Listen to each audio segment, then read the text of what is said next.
E aí pessoal, beleza? Pra quem não me conhece, eu sou o Fernando Brasileiro e este é o Aula de História na Web 3.0. Hoje vamos seguir o nosso videozinho, né? A segunda parte do videozinho da formação do Estado inglês, agora começando do período elisabetano até a nossa querida Revolução Gloriosa, certo? É claro. Quem puder deixar o likezinho no vídeo eu agradeço, compartilhar o vídeo melhor ainda, se inscrever no canal. Nossa senhora, nem tem mais o que falar. Muito obrigado pessoal, e bora pra vinheta.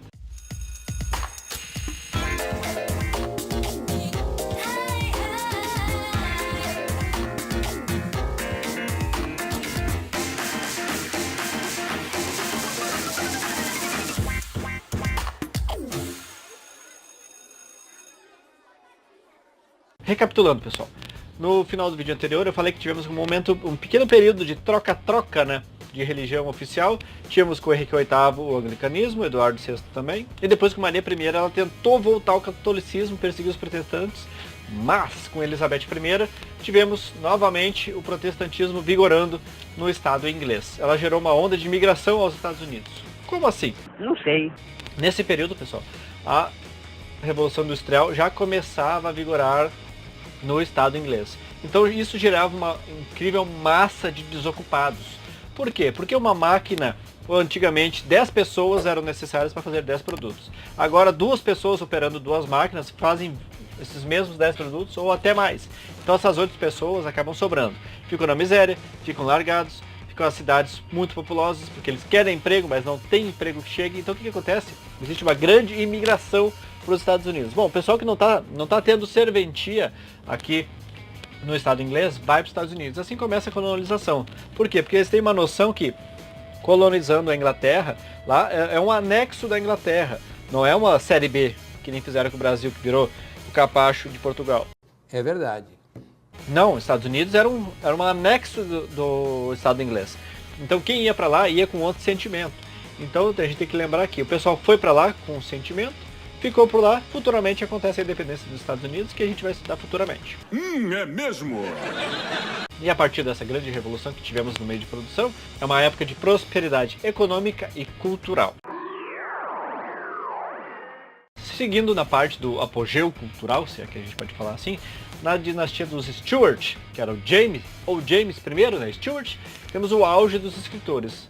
Aquele grande, né, citado em todos os grandes romances e teatros, William Shakespeare. Temos também Francis Bacon e Ben Jonson, os grandes nomes culturais, literários da dinastia Stuart daquele momento da Inglaterra. E esse auge da literatura levou a dinastia Stuart, né, no caso, quem está controlando o Estado inglês, para vocês terem uma noção, a pensar assim, bom, para melhor controlar, vou autorizar uma tradução da Bíblia, mas aos meus interesses. Quem já teve a oportunidade de assistir o filme O Livro de Eli, que sabe que a moral do filme é, dando spoiler, quem tem o poder da palavra consegue controlar as massas, não só pelo medo, não só pela violência, mas com a palavra você faz aquela pessoa te seguir, você não força ela a te seguir. E era um dos objetivos, era com essa tradução da Bíblia para o contexto anglicano. The King James Version, a Bíblia, né, do rei James, que até hoje é o texto referência da Bíblia na língua inglesa. Daí chegamos no momento que aparece Carlos I. Bom, esse rei era o legítimo rei treta, pessoal, porque ele arrumou conflito político e religioso. E não só com ele, com outros povos também. Perceba, ele tentou governar sem ouvir o parlamento. Bom, tu tem um parlamento que representa as outras camadas da sociedade que fala o seguinte, não, tem que fazer isso. Você fala, não, vou fazer o que eu quiser. Ele tentou proibir o presbiterianismo na Escócia, onde ele já era a religião majoritária, tentou impor o anglicanismo e a religião protestante. Bom, não deu certo, os ingleses invadiram a Inglaterra. Mais treta, agora soube, necessidade de dinheiro, estava tentando arrumar pílula. Problema com os escoceses. E conflito com quem ajuda a governar, bom, não tinha como dar certo, né pessoal? Ai, que burro, dá 0 pra ele. Ele foi derrotado, preso, acusado de traição e depois, executado em 1649. Que merda, hein? E a partir de 1648, pessoal, a gente tem aquele início das revoluções inglesas. Por exemplo, um grupo de revoltosos puritanos assumiu o controle do governo. Transformou a Inglaterra em uma república, olha só, de uma monarquia, antes católica, depois protestante e anglicana, agora tentando transformar numa república. Sob o comando do Oliver Cromwell, acabaram com a exclusividade religiosa. Bom, quer saber? Vamos favorecer a igreja liberal. Por quê? Porque ela é associada à burguesia, pessoal. Então alguém com certeza ia lucrar com a revolta desses puritanos. Por quê? Porque uma igreja mais liberal autoriza o lucro, dá a função, premia quem tem prosperidade. Você já deve ter ouvido falar nisso, né? Nas religiões atuais também, tem aquelas igrejas que adoram falar em prosperidade, vamos prosperar, quanto mais prosperar, mais perto de Deus a gente vai estar bom. Era a ideia deles também, quanto mais pila, melhor. Legal! Bem louco! Daí a gente tem um momento de transição e retrocesso. Como assim? O filho do Oliver Cromwell, Richard, ele se tornou o novo Lorde Protetor. Só que assim, ó, ele não foi bem aceito nem pelo exército, nem pelo parlamento. Bom, se as duas forças que comandam o país também não aceitam, não tinha como dar certo, né, pessoal? Em 1660, o filho do antigo rei, Carlos II, foi coroado novamente o rei da Inglaterra, e assim voltamos para esse período monárquico de novo. Perceba quantas trocas e mudanças acontecem naquela mínima ilha, mas que era a maior potência do mundo. E um fato muito interessante, pessoal, é que no reinado do Carlos II, ele entrou em disputas coloniais com a Holanda. Para quem não sabe, pessoal, Nova York era a Nova Amsterdã, que depois do confronto com a Inglaterra, vencido pela Inglaterra, bom, foi renomeada de Nova York, New York, ou seja, chega de Amsterdã, não é mais parte da Holanda, agora é meu em inglês. Você é o bichão mesmo, hein, doido? E agora chegamos naquela, pessoal, que é a revolução que põe fim nesse troca-troca. Não, agora vamos normalizar tudo. Que é a Revolução Gloriosa, ocorrida de 1688 a 1689. Olha aí aqui, ó. Mas como é que começou? Não sei. Em 1685, o irmão de Carlos II, James II, também foi coroado. Bom, o James tentou realizar um reinado absolutista. Bom, eu sou o rei de tudo, eu mando tudo. Sabe aquele negócio de centralização que a gente começou lá no primeiro vídeo, que nunca tinha como dar certo? Bom, ele tentou fazer de novo também. Mas tem um ponto interessante nesse reinado dele. Ele tentou favorecer a liberdade religiosa, sem impor a religião do Estado, uma religião oficial. Já avisei que vai dar merda isso.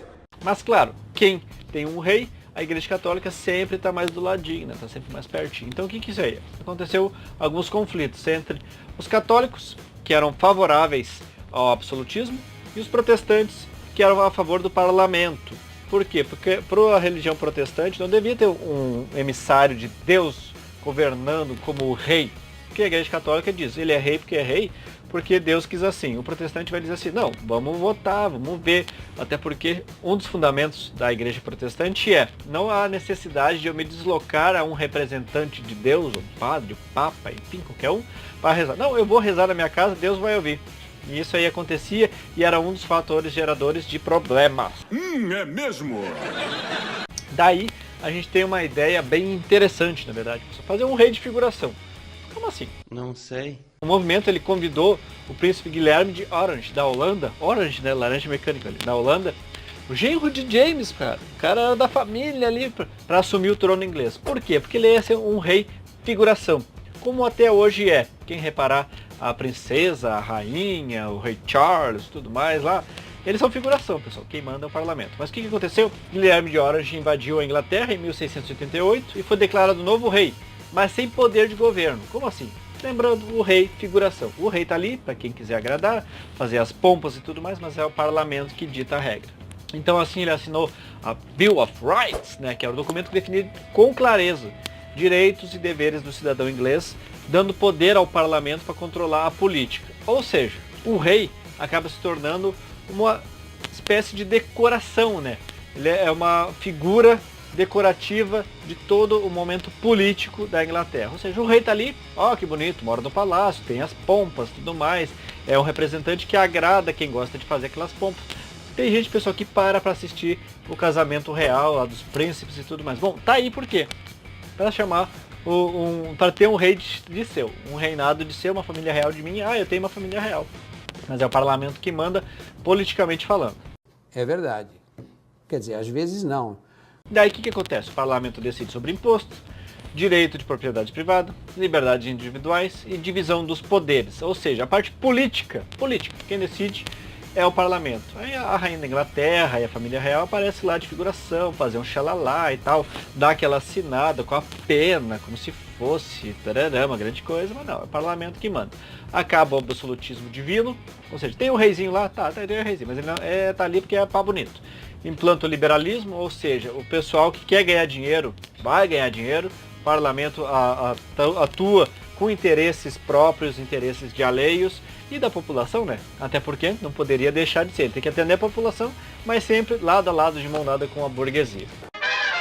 Certo, pessoal? Esse aqui foram os videozinhos da formação do Estado inglês. Espero que vocês tenham gostado. Espero que tenha ajudado vocês em alguma coisa. Quem puder deixar o likezinho no vídeo, eu agradeço. Quem puder se inscrever no canal, agradeço mais ainda. Quem puder compartilhar para esse vídeo chegar em mais pessoas, pô, eu não tenho nem palavras. Muito obrigado pela atenção, pessoal. E até a próxima.